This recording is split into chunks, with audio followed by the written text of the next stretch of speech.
సిద్దిపేట జిల్లా కేంద్రంలోని పాస్టర్ ప్రవీణ్ ఇటీవల మరణించిన సంఘటనకు సిద్దిపేట క్రైస్తవ సంఘాల ప్రతినిధులు సోమవారం శాంతి ర్యాలీ నిర్వహించారు. ఈ సందర్భంగా జిల్లా ఉపాధ్యక్షులు సత్యానందం మాట్లాడుతూ క్రైస్తవుల సంక్షేమానికి ప్రభుత్వం చర్యలు చేపట్టాలని కోరారు. క్రైస్తవులపై వివక్షతో వ్యవహరించడం వద్దని, ప్రతీకారాలు వద్దు, మానవత్వమే ముద్దు అని పేర్కొన్నారు. పాస్టర్ ప్రవీణ్ మానవత విలువలను పెంచి పోషించి దిశగా వ్యవహరించాలని, అలాంటి గొప్ప మనిషి కోల్పోవడం బాధాకరంగా ఉందని అన్నారు.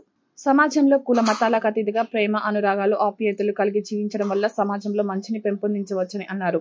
పాస్టర్ ప్రవీణ్ మృతి కుటుంబానికి, క్రైస్తవ సమాజానికి తీరని లోటని అన్నారు. ఈ కార్యక్రమంలో సిద్దిపేట జిల్లాలోని క్రైస్తవులు పాల్గొన్నారు.